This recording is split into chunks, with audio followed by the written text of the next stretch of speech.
नमस्कार बच्चों। प्रश्नावली 1.4 में क्लास 10 का गणित हम पढ़ रहे हैं और प्रश्नावली 1.4 में हम बेसिक बातें करेंगे और उसके बाद में प्रश्नावली 1.4 के सभी प्रश्न को हल करेंगे। तो देखिए, हम जानते हैं कि संख्याएं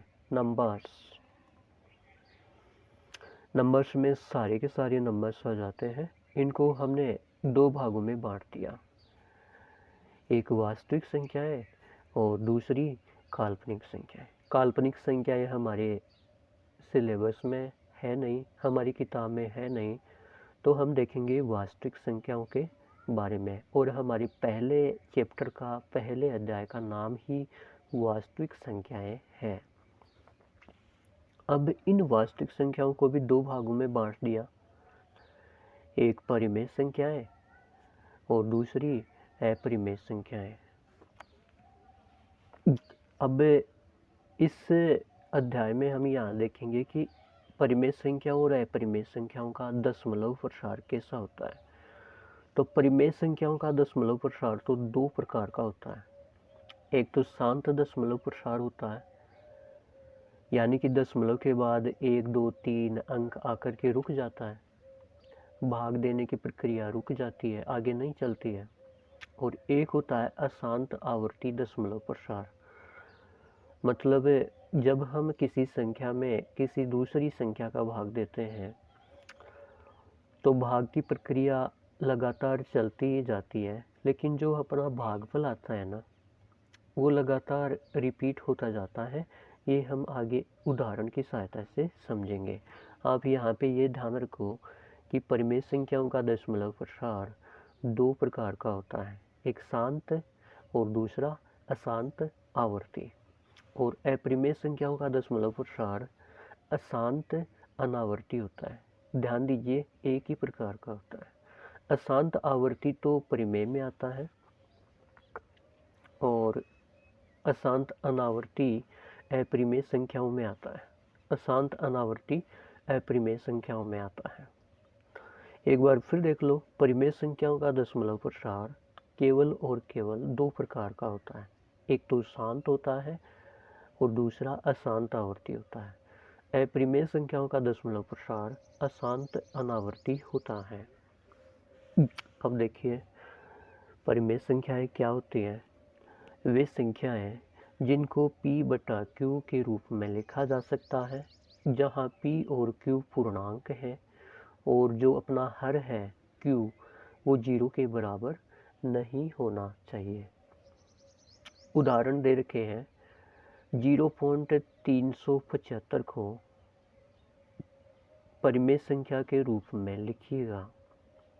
ये तो दशमलव रूप है और इसको भिन्न के रूप में लिखेंगे तो दशमलव के बाद में कितने अंक हैं, 1, 2, 3। तो दशमलव हटा देंगे और नीचे दशमलव के बाद जितने अंक हैं 1, 2, 3 उतने जीरो लगा देंगे, 1 0, 2 0, 3 0।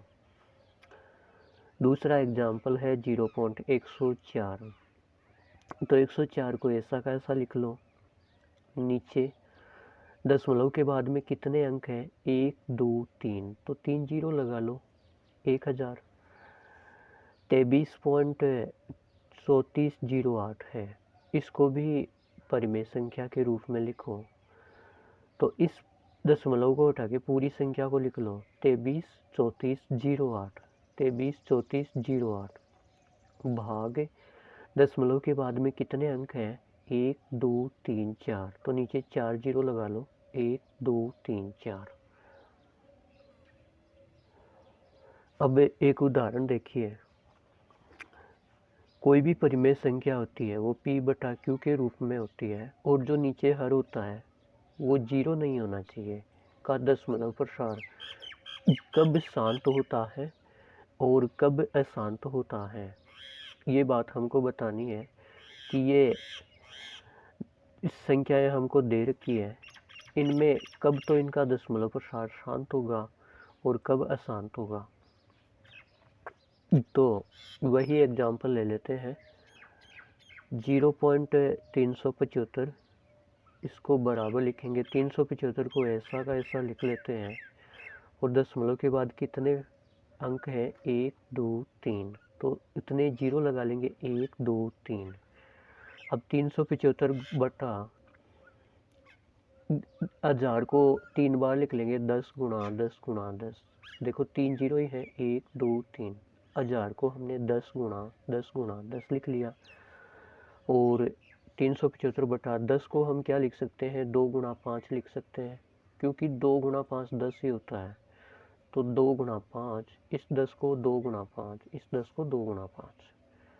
375 ऐसा का ऐसा भाग 2 कितनी बार है, 1 2 3, तो 2 की घात 3 आ गया, गुणा 5 1 2 3 बार है, तो 5 की घात 3 हो गया। तो नीचे भाग में जब हमने इसके गुणनखंड किए हर के, तो हमारे पास में गुणनखंड में 2 आया, 5 आया, 2 की घात आई, 5 की घात आई। तो ये दशमलव प्रसार शांत होता है। अब देखिए अगला प्रश्न दूसरा, 0.104, 104 को ऐसा का ऐसा लिख लिया। अब दशमलव के बाद कितने अंक हैं, 1 2 3, तो 3 जीरो लगा लेते हैं नीचे दशमलव हटाने के लिए, 1 2 3, 1000 हो गया। तो 104 बटा 10 की घात 3, 1000 को कितना लिखते हैं, 10 की घात 3। और 10 के गुणनखंड होते हैं 2 गुणा 5 और पूरे की घात 3। तो ये 2 के ऊपर भी घात 3 है और 5 के ऊपर भी घात 3 है, तो 2 की घात 3 और 5 की घात 3। और हम जानते हैं कि हर में गुणनखंड करने पर 2 या 2 की घात आ जाए, 5 या 5 की घात आ जाए, तो उस संख्या का दशमलव प्रसार शांत होता है। अगला उदाहरण देखिए, 3/8। तो हर के गुणनखंड करने, सभी उदाहरण में हमको हर के गुणनखंड करने हैं। हर का गुणनखंड हो जाएगा 8 के गुणनखंड 2 गुणा 2 गुणा 2। तो अब आप इसको 2 की घात 3 भी लिख सकते हैं, लेकिन यहाँ देखो हर के अंदर गुणनखंड में केवल 2 है, तो केवल 2 है, तो इसका दशमलव प्रसार शांत होगा। अगला प्रश्न देखिए, 13/125, हर के गुणनखंड कर लो। तो 125 के गुणनखंड करते हैं तो 5 गुणा 5 गुणा 5। अभाज्य गुणनखंड करते हैं ना 125 के। देखो ये 125 है और इसके अभाज्य गुणनखंड कैसे करते हैं, जब लास्ट का अंक 5 होता है तो 5 का भाग दे लो, 5 दूनी 10, बचम 25, ये आ गया। अब 25 में भी इकाई का अंक 5 है, तो इसमें भी 5 का भाग दे लो। 5 का भाग 25 में कितनी बार जाएगा, पचम 25 5 बार। और 5 में 5 का भाग दे लो, कितनी बार जाएगा, 5 एकम 5। तो इसके गुणनखंड हो गए 5 गुणा 5 गुणा 5। तो जब हर में 2 गुणन अभाज्य गुणनखंड में 2 आ जाए, 5 आ जाए, तब वो दशमलव प्रसार कैसा होता है, शांत होता है। तो इसका दशमलव प्रसार भी शांत हो जाएगा। अगला देखिए 1/7। हमने ऊपर पढ़ा है कि जब हर के गुणनखंड 2 गुणा 5 की 2 और 5 आते हैं तब शांत होता है, 2 और 5 आते हैं तब शांत होता है। केवल 2 आता है हर के गुणनखंड में तब भी शांत दशमलव प्रसार होता है। हर के गुणनखंड में केवल 5 आता है तो भी शांत दशमलव प्रसार होता है। हर के गुणनखंड में 2 और 5 दोनों आते हैं तब भी शांत दशमलव प्रसार होता है। लेकिन हर के गुणनखंड करने पर 2 और 5 के अलावा अगर कोई अन्य गुणनखंड आ गया तो वो दशमलव प्रसार शांत नहीं होगा, वो दशमलव प्रसार अशांत आवृत्ति होगा। तो 1/7 है, तो ये तो 7 तो खुद अभाज्य संख्या है, इसके और अभाज्य गुणनखंड हो नहीं सकते क्योंकि 7 तो खुद अभाज्य संख्या है। तो अब यहाँ पे देखो कि हर के अंदर 2 भी नहीं है, 5 भी नहीं है, 2 और 5 के अलावा 7 आ गया। 2 और 5 के अलावा अगर कुछ भी आ जाता है तो उसका दशमलव प्रसार अशांत आवृत्ति होता है। और एक उदाहरण ये ले लो 1/3, तो इसके हर के गुणनखंड करो, तो गुणनखंड किया हुआ ही है क्योंकि 3 तो खुद अभाज्य संख्या है, तो गुणनखंड और करने नहीं है। और हर में 2 और 5 के अलावा एक अन्य नंबर है, यहाँ पे 2 और 5 तो है ही नहीं, लेकिन उनके अलावा अन्य नंबर है 3। और जब कोई अन्य नंबर आ जाता है तो उसका दशमलव प्रसार अशांत आवृत्ति होता है। अब जो ऊपर उदाहरण पढ़े उसी के आधार पे हम परिभाषा लिख लेते हैं कि शांत दशमलव प्रसार कब होता है और अशांत दशमलव प्रसार कब होता है। शांत दशमलव प्रसार परिमेय संख्या p/q जहाँ q बराबर 0 नहीं होता है में हर q के गुणनखंड करने पर 2 आ सकता है। देखो हर के गुणनखंड करने पर 2 आ सकता है, 5 आ सकता है। देखो हर के गुणनखंड करने पर 5 आ सकता है, 2 और 5 दोनों आ सकते हैं। इस उदाहरण में देख लो हर के गुणनखंड करने पर 2 और 5 दोनों आ सकते हैं। तब तो उस परिमेय संख्या का दशमलव प्रसार शांत होता है।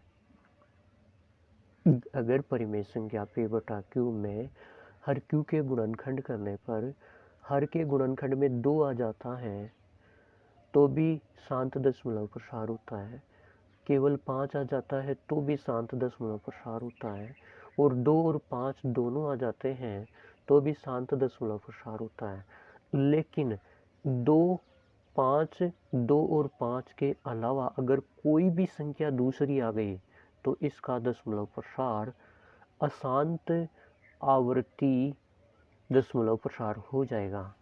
तो देखो अशांत आवृत्ति दशमलव प्रसार परिमेय संख्या p/q जहाँ q बराबर नॉट इक्वल टू 0 में हर q के गुणनखंड करने पर यदि 2 और 5 के अलावा कोई भी नंबर आ जाता है, कोई भी संख्या आ जाती है तो उसका दशमलव प्रसार अशांत आवृत्ति होता है। देखो एक उदाहरण देखिए 8/24 है, तो इस 24 ये हर है, नीचे वाले को हम हर बोलते हैं, इसको हर बोलते हैं नीचे वाले को। इसके गुणनखंड करेंगे, इसके अभाज्य गुणनखंड करेंगे तो 24 के अभाज्य गुणनखंड देखो क्या होता है, ये 24 है, 2 का भाग दो 12 आ जाएगा, 12 में 2 का भाग दो 6 आ जाएगा, 6 में 2 का भाग दो 3 आ जाएगा, 3 में 3 का भाग दो 1 आ जाएगा। तो इसके अभाज्य गुणनखंड 2 गुणा 2 गुणा 2 गुणा 3 आ गया। लेकिन हमने तो पढ़ा था कि 2 के अलावा 5 के अलावा या 2 और 5 के अलावा अगर कुछ भी आ गया तो वो अशांत आवृत्ति होगा। तो इसमें 2 और 5 के अलावा 3 आ गया ना, तो इस परिमेय संख्या का दशमलव प्रसार अशांत आवृत्ति होगा। अब हमारे यहाँ पे एक परिमेय दे रखी है जो कि इन उदाहरण में प्रश्नों में काम आती है और इसके बारे में हम जान भी गए हैं जब उदाहरण पढ़े ना, तो उनमें यही काम में लिया है। देखो मान लीजिए x एक ऐसी परिमेय संख्या है जिसका दशमलव प्रसार शांत है, तब x को p/q के रूप में व्यक्त किया जा सकता है जहाँ p और q सहभाज्य है तथा q का अभाज्य गुणनखंड जो हर होता है ना नीचे q, उसका अभाज्य गुणनखंड 2 की घात कोई भी नंबर n और 5 की घात कोई भी नंबर m के रूप का होता है, जहाँ n और m कोई ऋणेतर पूर्णांक है। ऋणेतर पूर्णांक का मतलब ये है कि घात में कोई भी ऋणात्मक नंबर नहीं आना चाहिए, धनात्मक नंबर ही आने चाहिए। ठीक है, ये आगे उदाहरण में और प्रश्नों में काम आएगी कि जब परिमेय संख्या का दशमलव प्रसार शांत होता है तो हर के गुणनखंड में 2 आ सकता है, 5 आ सकता है और 2 और 5 दोनों आ सकते हैं। और घात के रूप में भी आ सकते हैं। जैसे 2 3 बार है तो 2 की घात 3 आ सकता है, 5 4 बार है तो 5 की घात 4 आ सकता है। अगली प्रमेय है 1.6। मान लीजिए x बराबर p बटा q एक परिमेय संख्या है। इस प्रकार की है कि q 2 की घात n 5 की घात m के रूप का है, जहाँ n और m ऋणेतर पूर्णांक है, मतलब n और m नेगेटिव नहीं होंगे, ऋणात्मक नहीं होंगे, तो क्या होंगे, धनात्मक होंगे। तब x का दशमलव प्रसार शांत होगा। तो ये जो ऊपर वाली प्रमेय थी 1.5, इसमें पहले कह दिया कि अगर शांत है दशमलव प्रसार तो हर के गुणनखंड 2 की घात n और 5 की घात m के रूप में होंगे। इसमें उल्टा कह दिया 1.6 में कि अगर हर के गुणनखंड 2 की घात n और 5 की घात m के रूप में है तो वह परिमेय संख्या का दशमलव प्रसार, उस परिमेय संख्या का दशमलव प्रसार शांत होता है। अब देखिए एक उदाहरण देख लेते हैं जो परिमेय संख्या का दशमलव प्रसार अशांत आवर्ती प्रकार का होता है, उसका एक उदाहरण देख लेते हैं। तो 1/7 है।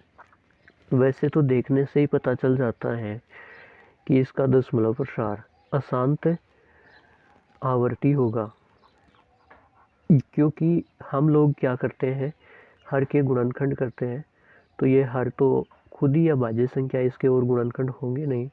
और फिर हम परिभाषा ये पढ़ते हैं कि हर में 2 आ सकता है, 5 आ सकता है और 2 और 5 दोनों आ सकते हैं, तब तक तो इसका दशमलव प्रसार शांत होता है।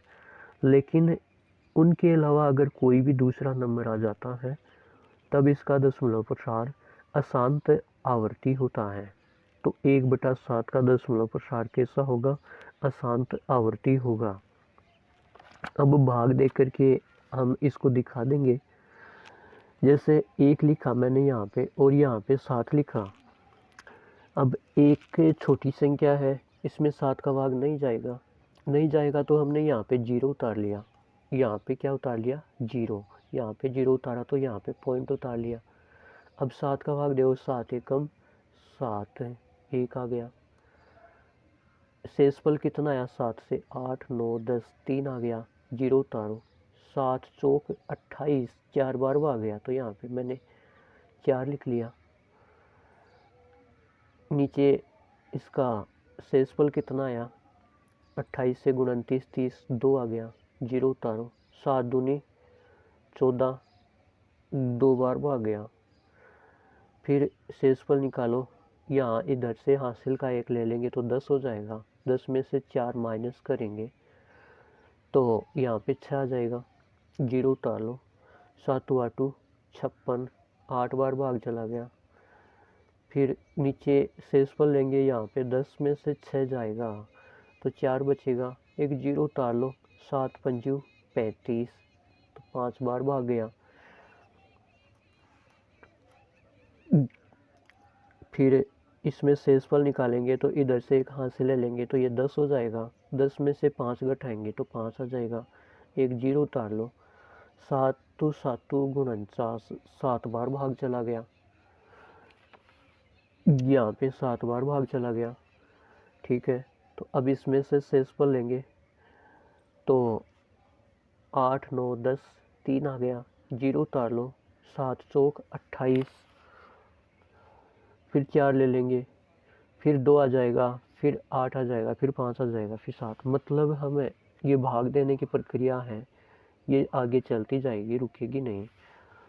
और भागफल में ये 1 4 2 8 5 7 ये आ जाएगा। फिर आगे भाग देंगे तो दोबारा से 1 4 2 8 5 7 आ जाएगा। फिर आगे भाग देंगे तो दोबारा से 1 4 2 8 5 7 आ जाएगा। इस प्रकार से ये चलता ही जाएगा, ये चलता ही जाएगा। तो इसको हम आवर्ती बोलते हैं, मतलब इसका रिपीटेशन हो रहा है, इसका आवर्ती हो रहा है। तो भाज्य कितना है, यहाँ पे 7 है, भाज्य कितना है, 1 है। भागफल कितना है, भागफल में एक पुनरावर्ती खंड प्राप्त हो रहा है, तो ये पुनरावर्ती खंड है 1 4 2 8 5 7। फिर यही आगे आ रहा है, फिर यही आगे आ रहा है, बार बार यही आ रहा है। तो जब कोई संख्या बार बार आती है ना, तो उसके ऊपर बार लगा देते हैं, और इसका दशमलव प्रसार कैसा हो गया? अशांत आवर्ती हो गया। अब एक विशेष बात होती है जिसको हम ध्यान रखते हैं कि ये जो पुनरावर्ती खंड है, इसमें कितने नंबर आ सकते हैं बार बार? तो देखो बच्चों, जो भाजक होता है ना, उसमें से एक कम करने पर उतने नंबर इस पुनरावर्ती खंड में आ सकते हैं। तो भाजक 7 है, ये 7 है, ये 7 है, इसमें से एक कम करो तो 6 होता है। तो पुनरावर्ती खंड में 6 नंबर आ सकते हैं अधिकतम, 1 2 3 4 5 6। फिर से वही नंबर आएंगे, 1 2 3 4 5 6, फिर से वही आएंगे 1 2 3 4 5 6, और ये बार बार आ रहे हैं, तो इनको एक बार लिख के इसके ऊपर बार लगा देते हैं।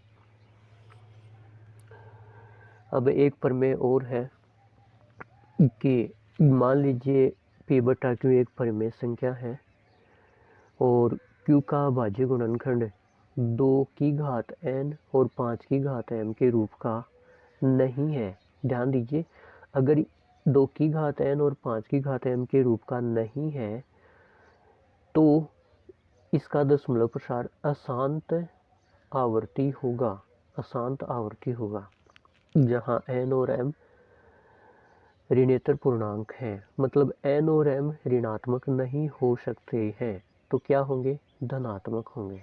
ठीक है, तो ये प्रश्नावली 1.4 का बेसिक पूरा होता है। इसके बाद में हम प्रश्नावली 1.4 के सारे प्रश्न एक एक करके हल करेंगे। Thank you.